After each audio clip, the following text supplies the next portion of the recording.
النبي يا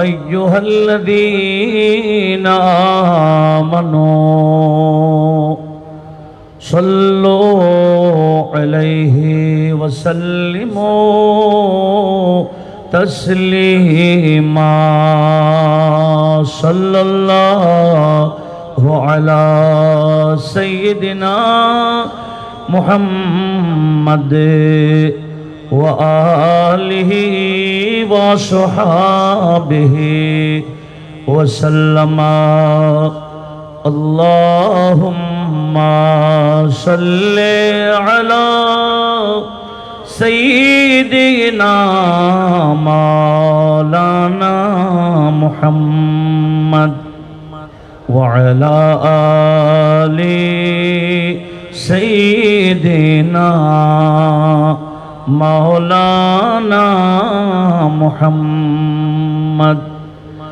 فاق النبيين في خلق وفي خلق ولم يدانوه في علم ولا كرم اللهم صل على سيدنا مولانا محمد وعلى آل سيدنا আলহামদুলিল্লাহ ওয়াসসালাতু ওয়াসসালামু আলা রাসূলিল্লাহ। অধ্যকার শুহাদায়ে কারবালা রিদওয়ানুল্লাহি তাআলা আলাইহিম আজমাইনের শরণার্থে আন্তর্জাতিক শাহাদাতে কারবালা মাহফিল 1446 হিজরি আজকের এই দ্বিতীয় দিবসে 10 দিন ব্যাপী দ্বিতীয় দিবসের সম্মানিত সভাপতি মহোদয়, মঞ্চে আসীন নেহায়ত কাবিল এহতরাম হযরত উলামায়ে কেরাম, বিশেষ করে পিএইচপি গ্রুপের সম্মানিত চেয়ারম্যান মহোদয় এবং জামিয়াতুল ফালাহ জাতে মসজিদের সম্মানিত খতিবে মুকাররম হযরত উলামায়ে কেরাম, সমবেত ব্রাদারান ইসলাম, যারা যেখান থেকে আমাদের অনুষ্ঠানের সাথে সংযুক্ত হয়েছেন, সর্বস্তরের মুসলিম মিল্লাত রাহিমানি ওয়া রাহিমাকুমুল্লাহ। রব্বুল আলামিনের দরবারে শুকরিয়া, প্যারা হাবিবের দরবারে বেহদ সালাম পেশ করছি। সম্মানিত উপস্থিতি, আমি অধমকে একটা জিম্মাদারি দেওয়া হয়েছে, সেটা হলো মাওলায়ে কায়নাত মাওলায়ে আলী আল মুরতাদা রাদিয়াল্লাহু তাআলা আনহুর শানে কিছু বলবার এমন এক জিম্মাদারি আমাকে দেওয়া হয়েছে, যার শান আমার আল্লাহর কুদরতি জুবানে বয়ান দিয়েছেন। এমন জাতে বাবরকত যার শান আমার নবীজির নবুয়তের জুবানে দিয়েছেন। মাওলায়ে আলী রাদিয়াল্লাহু তাআলা আন, যার শান সমস্ত খুলাফারা হযরতে সাইয়্যিদুনা সিদ্দিক আকবর রাদিয়াল্লাহু তাআলা আন, হযরতে ওমর আল ফারুক রাদিয়াল্লাহু তাআলা আন, হযরত উসমান যুন্নুরাইন রাদিয়াল্লাহু তাআলা আনহু সহ সাহাবায়ে কেরাম জিনার শান বয়ান দিয়েছেন। একটু জোরে বলি না সুবহানাল্লাহ। কিয়ামত পর্যন্ত যত আওলাদ রাসূল বিদ্যমান আছে এবং থাকবেন, ইনারা মাওলা আলী শের খোদার ওই বংশেরই আওলাদ। আমার নবীজি হাদিসে পাক ইরশাদ করেছেন, ইমাম তাবরানী আল মুজমাল কবীরের মধ্যে নোট করেছেন 263 নম্বর হাদিস। মাজমুয়ে জাওয়ায়েদ ইমাম হাইসমি নোট করেছেন, হযরত জাবের বিন আব্দুল্লাহ রাদিয়াল্লাহু তাআলা হাদিস বর্ণনা করেছেন, قال رسول الله, একটু মোহব্বতের আওয়াজে বলি সাল্লাল্লাহু আলাইহি ওয়াসাল্লাম। আমার নবীজি ইরশাদ করেছেন, ইন্নাল্লাহা জাআলা যুররিয়াত কুল্লি নাবিয়্যিন ফি সুলবিহি ওয়া আন্নাল্লাহা জাআলা যুররিয়াতি ফি সুলবি আলী ইবনে আবি তালিব রাদিয়াল্লাহু তাআলা আন। নবীজি বললেন, উম্মত শোনো, সমস্ত নবী রাসূলদের মধ্যে আমি নবীকে আল্লাহ পাক সুবহানাহু ওয়া তাআলা আলাদা করে রেখেছেন। সমস্ত নবীর বংশ বিস্তার হয়েছে আপন পিঠ থেকে, সমস্ত নবীর বংশ নিজের ঔরসজাত হয়েছে, কিন্তু রব্বুল আলামিন সেক্ষেত্রে আমি নবীকে আলাদা করে রেখেছেন।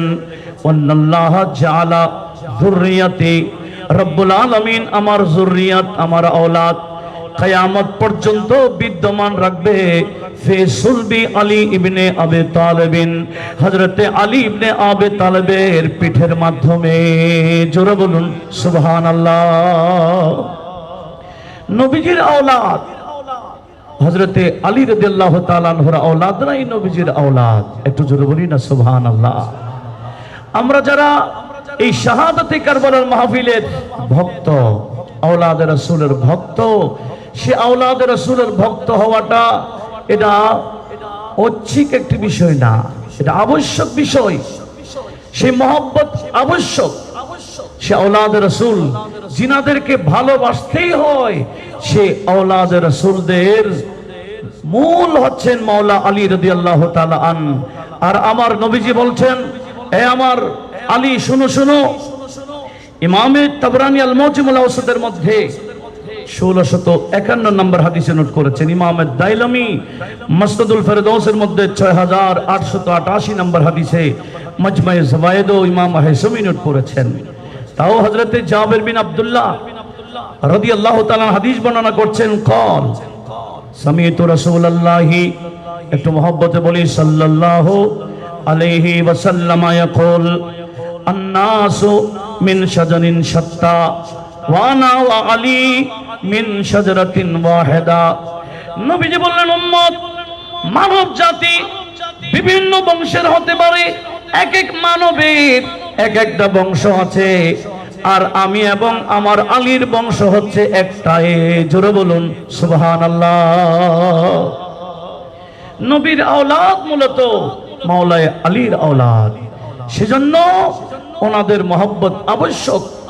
সে মাওলায়ে আলী রাদিয়াল্লাহু তাআলা যার শান এত ব্যাপক, এত মর্যাদাবান, শুরু থেকেই যিনি আমাদের নবীজির একেবারে জন্ম থেকে শুরু করে নবীজির ওয়াফাত পর্যন্ত যিনি সর্বদা নবীজির সাথে সাথে ছিলেন, এমনকি নবীজির কুলে যিনি লালিত পালিত হয়েছেন, যেদিকে নবীজি যেতেন, যাকে সর্বদা নবীজি সাথেই রাখতেন, এমনকি নামাজ ফরজ হওয়ার আগে আমার নবীজির অনুসরণে মাওলা আলী শের খোদা নামাজ আদায় করতেন। একটু জোরে বলি না সুবহানাল্লাহ। আল্লাহ ওনাদেরকে এত বেশি পবিত্র করেছেন, যেমন কিছু বিশেষ আছে যেটাকে ফজিলাতে জুজি বলা হয়। হযরতে মাওলায়ে আলী রাদিয়াল্লাহু তাআলা আনহুকে আমার আল্লাহ কিছু এমন বৈশিষ্ট্য দিয়েছেন যেগুলা অন্য কোন বান্দাকে দেন নাই। যেমন নাকি আমার নবীজির হাদিস তিরমিজি শরীফের মধ্যে 3727 নম্বর হাদিস, ইমামে বাইহাকি as-সুনান কুবরাতে নোট করেছেন 13181 নম্বর হাদিস, ইমামে বাজ্জার মাসনাদের মধ্যে নোট করেছেন, ইমাম আবু ইয়ালা তার মাসনাদে নোট করেছেন, হযরতে আবু সাঈদ আল-খুদরি রাদিয়াল্লাহু তাআলা হাদিস বর্ণনা করছেন। قال قال رسول الله সাল্লাল্লাহু আলাইহি ওয়াসাল্লাম আলাইহিন, একদিন আমার নবীজি মাওলায়ে আলী রাদিয়াল্লাহু তাআলা আনহুকে সম্বোধন করে বললেন, ইয়া আলী, হে আলী শুনো শুনো, লা ইয়াহিল্লু লিআহাদিন, কোন বান্দার জন্য জায়েজ হবে না, জায়েজ হবে না, ইয়াজনিবু ফি হাদাল মসজিদি, এই মসজিদে জুনুবি অবস্থায় অবস্থান করা। আমরা জানি গোসল ফরজ অবস্থায় কেউ মসজিদে ঢুকতে পারে না, কিন্তু আমার নবীজি মাওলায়ে আলী রাদিয়াল্লাহু তাআলা আনহুকে বললেন, হে আলী শোনো, কোন বান্দার জন্য হালতে জুনুব তথা গোসল ফরজ অবস্থায় এই মসজিদে প্রবেশ করা কারো জন্য জায়েজ নাই, ইল্লা গায়রি বা গায়রুকা, শুধু আমি থাকতে পারবো এবং তুমি আলী থাকতে পারবা। জোরে বলুন। এই মসজিদের মধ্যে শুধু আমি এবং তুমি আলী ওই জুনুবি অবস্থায় অবস্থান করার অনুমতি আছে, দুনিয়ার আর কারো অনুমতি নাই। একটু জোরে বলি না সুবহানাল্লাহ।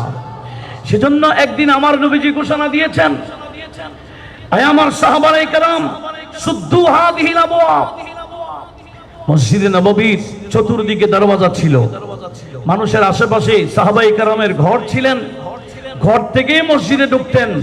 সব জায়গায় প্রতিটা দিকেই দরওয়াজা ছিল, যে দরজা দিয়ে মসজিদে ঢোকার সুযোগ ছিল। কিন্তু দেখা যায় একদিন আমার নবীজি বললেন, হে আমার সাহাবারা শোনো শোনো, যার ঘর থেকেই মসজিদে ঢোকার সুযোগ আছে, দরজা আছে, আমি নবী আজকে বলে দিলাম, সুদ্দু হাদিহিল আবওয়াব, সমস্ত দরজা, মসজিদে ঢোকার যত দরজা আছে, ঘর থেকে ঢোকার দরজা, সব দরজা বন্ধ করে দাও। ইল্লা বাবা আলীন, শুধুমাত্র দরজা খোলা থাকবে হযরতে আলীর দরজা। জোরে বলুন, সমস্ত দরজা বন্ধ করে দাও, যাতে সরাসরি ঘর থেকে মসজিদে ঢুকতা। ইতিপূর্বে অনেকে ঢুকেছিল, আজ আমি নবী বলে দিলাম, প্রত্যেকের দরজা বন্ধ করে দাও, সরাসরি কেউ মসজিদে ঢুকবা না, শুধু আমার আলীর দরজাটা খোলা থাকবে। একটু জোরে বলি না সুবহানাল্লাহ। এইভাবে যখন নবীজি বললেন, সুদ্দু কাবলা আই ইউনজিল আযাব, আযাব নাযিল হওয়ার আগে আগে তোমরা এই তাড়াতাড়ি দরজাগুলো বন্ধ করে দাও। ফাখারাজান নাসু মুবাদিরিন, সমস্ত সাহাবারা প্রতিযোগিতার মাধ্যমে মসজিদ থেকে বের হয়ে যাচ্ছে। প্রত্যেকের আপন আপন যাদের ঘরের সাথে মসজিদের দরজা ছিল, এই দরজাগুলা বন্ধ করবার জন্য মসজিদ থেকে বের হচ্ছিল। আর এইভাবে ওয়াখারাজা হামজাতু ইবনে আব্দুল মুত্তালিব ইয়াজুরু কাতিফাতান লাহু হামরা, নবীজির চাচা ছিলেন হযরত হামজা রাদিয়াল্লাহু তাআলা আন। নবীজি যখন বললেন, কি চাইলা, দরজা সব বন্ধ করো, যদি বন্ধ না করো আমার আল্লাহ আযাব দেবেন। আযাবের ভয়ে সবাই তাড়াতাড়ি মসজিদ থেকে বের হয়ে গেলেন, আপন আপন ওই ঘরের দরজাগুলা মসজিদের সাথে যেটা বন্ধ করে দেওয়ার জন্য। হযরতে হামজা রাদিয়াল্লাহু তাআলা উনি আর দেরি করলেন না, উনি খুব তাড়াহুড়া করে মসজিদ থেকে বের হচ্ছিলেন। ওনার শরীরে একটা চাদর ছিল লাল রঙের, উনি এমন ভাবে দৌড়ে বের হচ্ছিলেন যে ওনার শরীরের চাদর জমিনের মধ্যে হেসড়ে ছিলে পড়ে যাচ্ছে অবস্থা। আর ও আয়নানে তাদরিফান, ওনার দুই চোখ দিয়ে পানি পড়ছিল। ওয়া হুয়া ইউবকি, হযরতে হামজা রাদিয়াল্লাহু তাআলা দুই চোখের পানি ফেলে কাঁদে আর বলে, ইয়া রাসূলুল্লাহ, ইয়া রাসূলুল্লাহ, আখরাজতা আম্মাক, আপনি আপনার চাচা, আমি হামজা আপনার চাচা, আপনি আপনার চাচাকে বের করে দিলেন। ও আসকামতা ইবনা আম্মিকা, আর আপনি আপনার চাচার ছেলে তথা হযরতে আলীকে মসজিদে থাকার অনুমতি দিলেন। আমি আপনার চাচা, আপনি আমাকে বের করে দিলেন, আর আপনার চাচাতো ভাই হযরতে আবু তালেবের ছেলে এই আলীকে আপনি মসজিদে অবস্থান করার অনুমতি দিলেন, এটা কেমন কথা? তখন আমার নবীজি বললেন, চাচা আমার, আপনি মন খারাপ করিয়েন না, এই ফয়সালা আমার নয়, এই ফয়সালা আমার আল্লাহর। বললেন কি, হে আমার চাচা শুনেন শুনেন, ওয়ামা আনা আখরাজতুকা, আমি আপনি হামজা বিন আব্দুল মুত্তালিবকে বের করি নাই। ওয়ালা আনা আসকামতুহু, আমি হযরতে আলীকে অবস্থান করার অনুমতি দেই নাই। ওয়ালাকিন্নাল্লাহ আযজা ওয়া জাল্লা আসকানাহু, এটা আমার ফয়সালা নয়, আমার আল্লাহ এই ফয়সালা দিয়েছেন। আমাকে বলেছেন প্রত্যেকটা দরজা যাতে আপন আপন ঘরের সাথে মসজিদের যে দরজা আছে এই দরজা বন্ধ করবার জন্য আল্লাহই হুকুম দিয়েছেন। আমি মূলত আল্লাহর হুকুমটা শোনাই দিলাম। জোরে বলুন সুবহানাল্লাহ। এরকম কোন বিষয় নয়, নবীজি বললেন সেটা আমার ব্যাপারে নয়।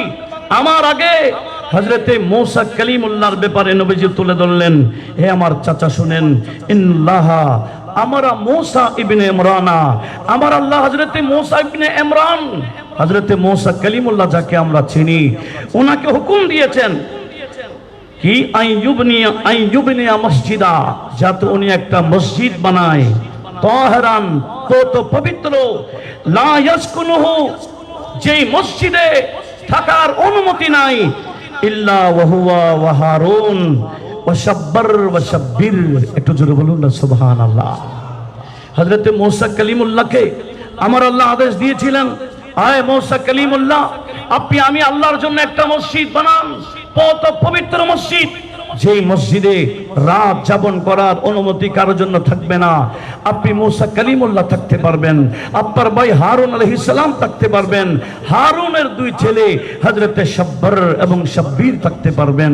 একটু জোরে বলুন না সুবহানাল্লাহ। এরপরে আমার নবীজি বললেন, যেভাবে মূসা কালিমুল্লাহকে আমার আল্লাহ আদেশ দিয়েছিলেন মসজিদ বানাবার জন্য, ওনারা 4 জনকে অবস্থান করতে পারবে, রাতে ঘুমাইতে পারবে, অনুমতি দিয়েছিলেন, ঠিক আমার আনিল্লাহ, আল্লাহ আমাকেও হুকুম দিয়েছেন, আন আপনি মসজিদান তাহেরা, আমিও যাতে আমার আল্লাহর জন্য একটা মসজিদ বানাই, ওই মসজিদে রাত যাপন করার অনুমতি থাকবে না, ইল্লা আনা ওয়া আলী ওয়া হাসান ওয়া হুসাইন। একটু জোরে বলুন না সুবহানাল্লাহ। যেই মসজিদে, কারণ আমার আল্লাহ এই পুরুষের মধ্যে এই 4 জনের সামনে একজন তো নারী আছে, সে 4 জন পুরুষের সামনে আমার আল্লাহ আয়াতে তাতহীর নাজিল করেছেন, আমার আল্লাহ ওনাদেরকে পবিত্র করেছেন, এগুলো হচ্ছে ওনাদের শান। একটু জোরে বলুন না সুবহানাল্লাহ। শুধু তাই না, এইভাবে যদি আমি বলতে যাই, আমার নবীজি মাওলাই আলী রাদিয়াল্লাহু তাআলা আনহুর ব্যাপারে বহু শান বয়ান দিয়েছেন, যেগুলো অবশ্যই মানতে হবে।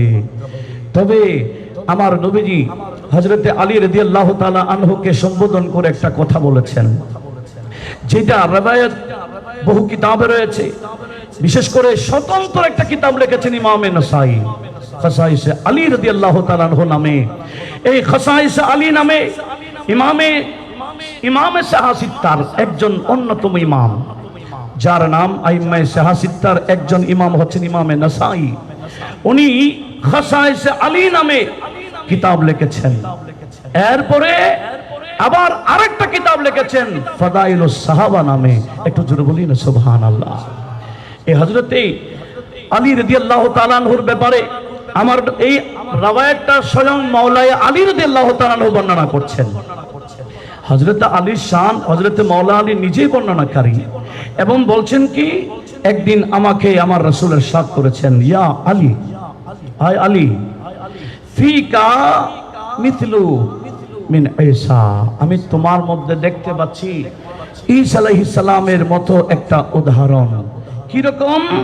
শুনো শুনো।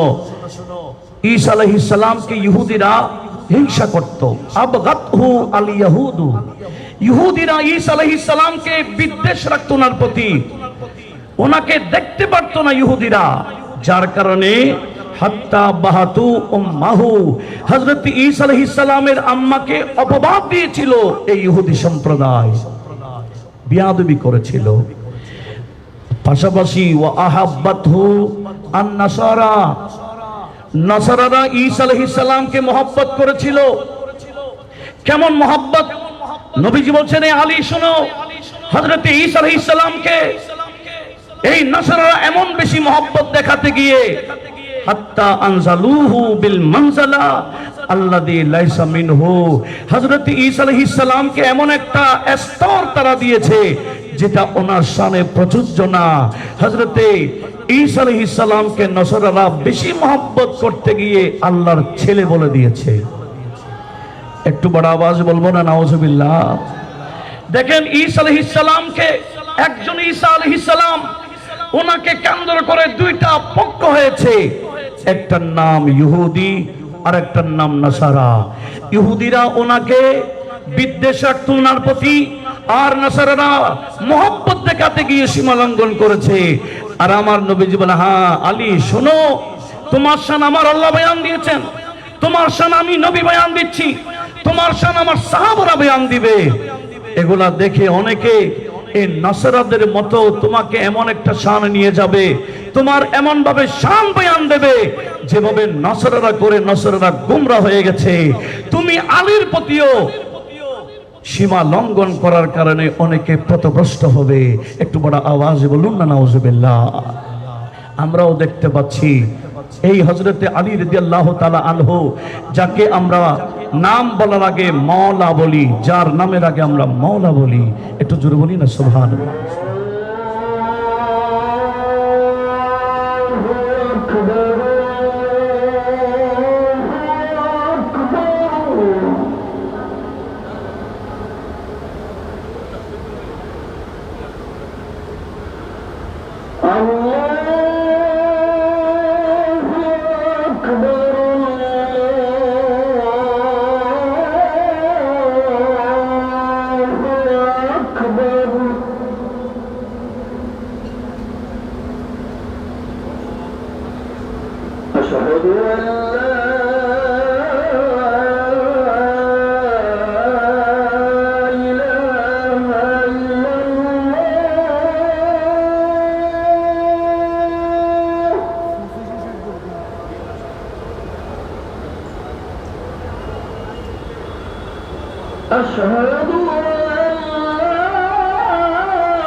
أشهد أن محمد رسول الله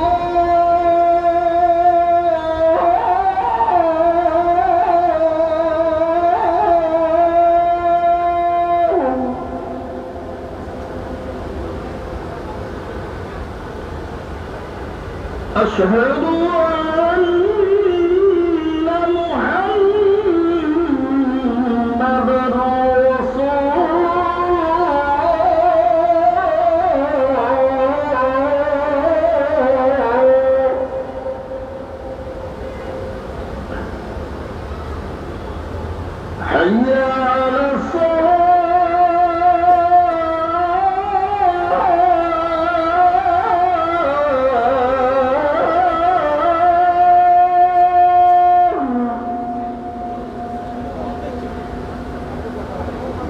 حي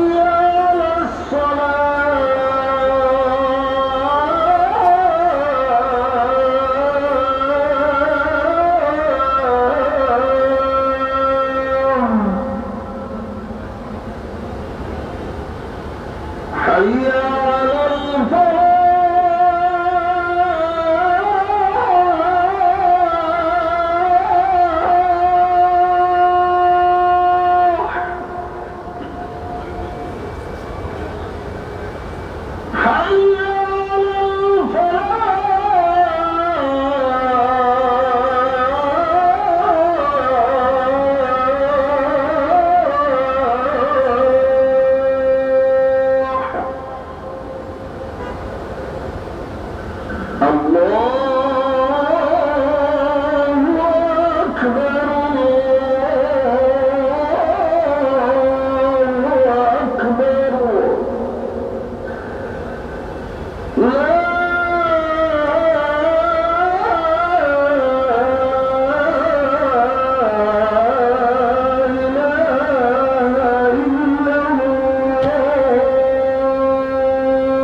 একটু দরুদ শরীফ পড়ি। সালাতুন ইয়া রাসূলুল্লাহ আলাইকুম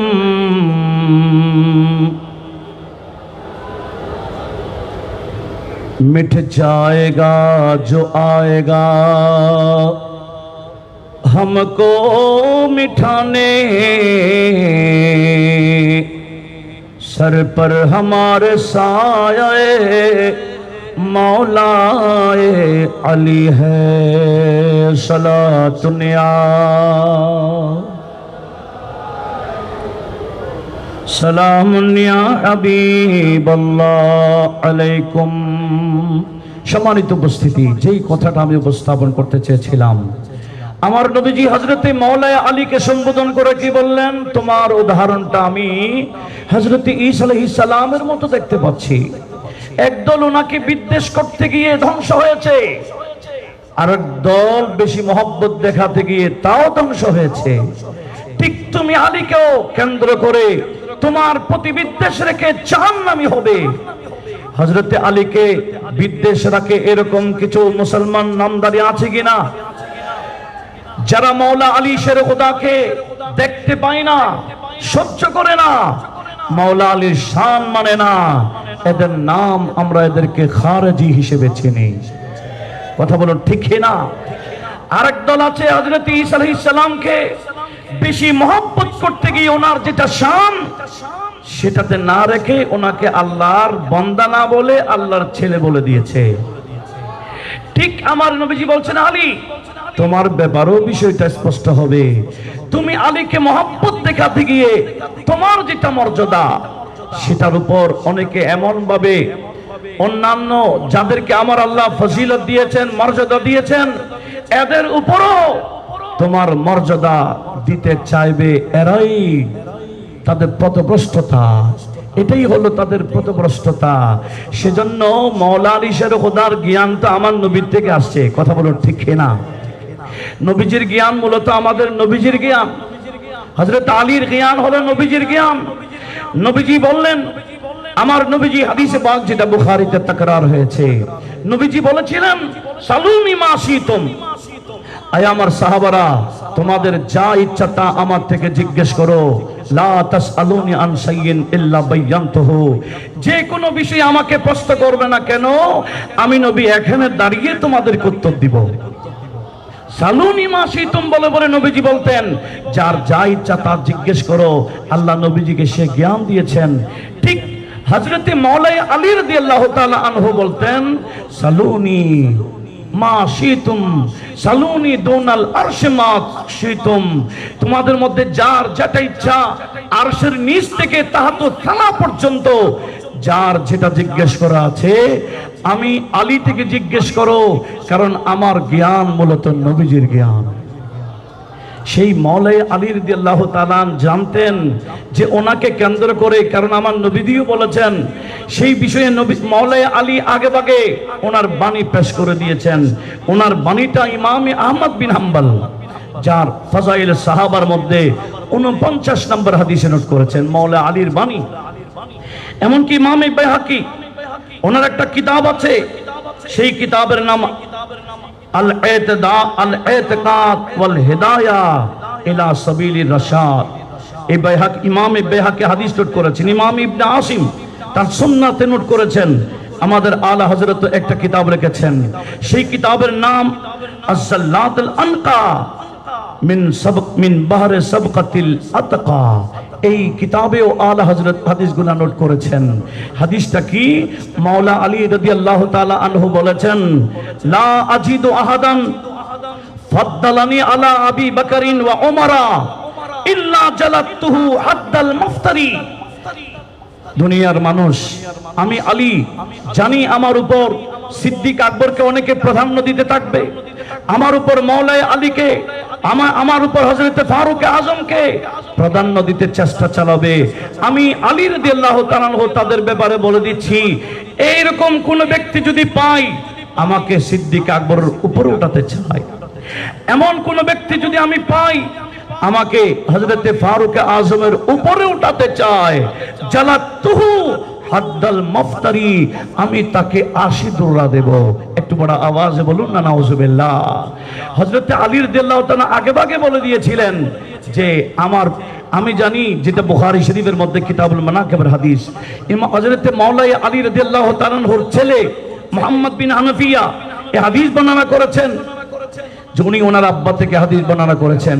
একদিন মাওলাই আলী রাদিয়াল্লাহু তাআলা আনহুকে মুহাম্মদ বিন হানাফিয়া জিজ্ঞেস করেছিলেন, আব্বাজি নবীজির পরপর কার স্থান? তখন মাওলা আলী বলেছিলেন, আর কে? নবীজির পরপর স্থান হচ্ছে, আমি আলী বলছি, নবীজির পরপর স্থান হচ্ছে সিদ্দিক আকবরের। এরপরে কার? তখন মাওলা আলী শের কথা বলেছিলেন যে সিদ্দিক আকবরের পরে আমি আলী বলতে যাচ্ছি, শুনো, সিদ্দিক আকবরের পর স্থান হচ্ছে হযরত ওমর ফারুক রাদিয়াল্লাহু তাআলা আনহুর। একটু জোরে বলুন না সুবহানাল্লাহ। এটা হচ্ছে নবীজিরও ফয়সালা, মাওলা আলী রাদিয়াল্লাহু তাআলা আনহুর ফয়সালা।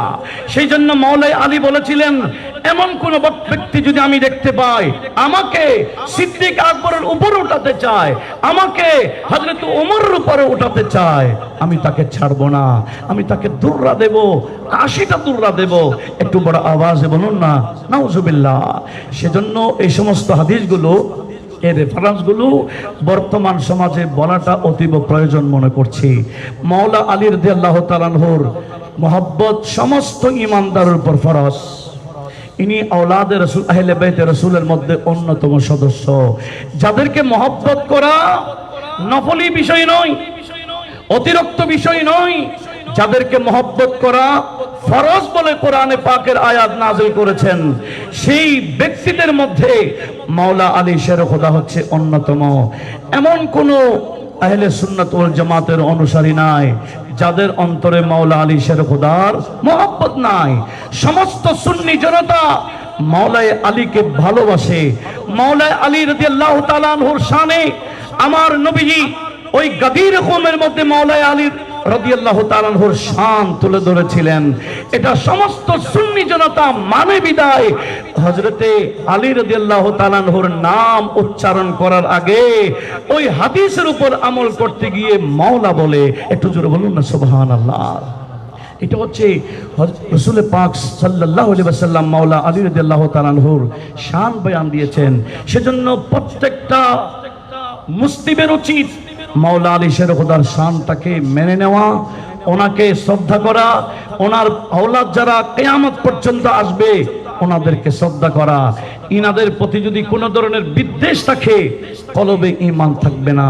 কারণ আমার নবীজি কসম করে বলেছেন, ওয়াল্লাযী নাফসি বিয়াদিহি, আমার নবীজি বলছেন কি, আয় আমার সাহাবারা, কিয়ামত পর্যন্ত যত উম্মত আসবে সবাইকে আমি নবী বলে দিলাম, আমি ওই খোদার শপথ করে বলছি যার কুদরতিক হাতে আমি নবীর জান রয়েছে, লা ইয়াদখুলু কলবা রাজুলিন আল ঈমান, কোন বান্দার কলবে ঈমান ঢুকতে পারবে না যতক্ষণ তোমরা যারা আমি নবীর আহলে বাইত, তোমরা যারা আমার নিকটতম আত্মীয় আছো, তোমাদেরকে ভালো না বাসলে, তোমাদের প্রতি মহব্বত না রাখলে আমি নবী বলে দিলাম কারো কলবের মধ্যে ঈমান ঢুকবে না।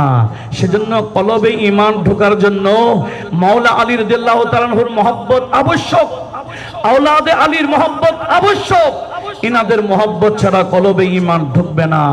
আবার এটাও জানতে হবে হযরতে আলী রাদিয়াল্লাহু তাআলা আনহুর মহব্বত বেশি দেখাতে গিয়ে যদি আমার নবী আল্লাহ এবং রাসূলের পক্ষ থেকে যাদের যে পজিশন, যে মর্তবা দিয়েছেন, সেটার বিপরীত যদি আমরা বলি এবং করি, বর্তমানে এমন একটা সন্ধিক্ষণে আমরা এসে পৌঁছে গেছি।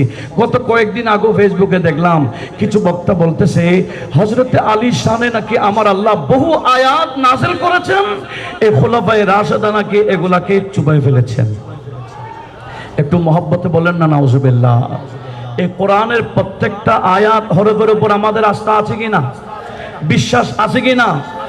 এই কোরআনে পাকের একটা জের জবরও যদি কেউ স্বীকার করে তার কলবে ঈমান থাকবে না, সে কাফের হয়ে যাবে। সেই জায়গায় বলছে কি, মাওলা আলী শেরে খোদার শানে আরো 10টি পারা রয়েছে, এগুলা খুলাফায়ে রাশিদুন সাহাবারা গোপন করে রেখেছে। এই সমস্ত কথার মাধ্যমে আজকে এগুলা তো আমরা 2-4-5 বছর আগেও শুনি নাই, এগুলো সব ইদানিং আমরা শুনতে পাচ্ছি। সেজন্য আমরা যারা শাহাদাতে কারবালার মাহফিল করি, আমাদের অন্তরে অবশ্যই মাওলা আলী, আওলাদে আলীর মহব্বত আছে। মহব্বত থাকলে হবে না। একদিকে আমার নবীজি হযরতে আলা হযরত নবীজির হাদিসকে সামনে রেখে বলেছেন, আহলে সুন্নাত কা বেড়া পার আসহাবে রাসূল, আহলে সুন্নাত কা বেড়া হে पार असहाब रसूल नज्म है और नाम है इतरते रसूलुल्लाह की। আমার আলা হযরত কোরআন এবং সুন্নাহকে সামনে রেখে বলেছেন দুইটা দল আছে, একটা দল হলো আওলাদে রাসূল, আর একটা দলের নাম আসহাবে রাসূল। যারা এই দুইটা দলকে ধরে রাখবে এরা কামিয়াব হবে। এই দুইটা জামাতের মধ্যে যে কোনো একটা জামাতকে যদি ছেড়ে দেই, এরা ধ্বংস হওয়া ছাড়া উপায় নাই। আল্লাহ পাক সুবহানাহু ওয়া তাআলা আমাদের সবাইকে আওলাদ রাসূল, আসহাবে রাসূল সবার প্রতি শ্রদ্ধা নিবেদন করার তৌফিক দান করুক, আমিন। ওয়া মা আলাইনা ইল্লাল বালাগ ওয়া আখিরু দাওয়ানা আনিল হামদুলিল্লাহি রাব্বিল আলামিন। আসসালামু আলাইকুম ওয়া রাহমাতুল্লাহি ওয়া বারাকাতুহু। মারহাবা মারহাবা। সম্মানিত সুধী, এখন আমরা নামাজ আদায় করব। প্রথমে সুন্নত, তারপরে আমরা ফরজ নামাজের শেষেই আমাদের যথারীতি মাহফিল শুরু হবে।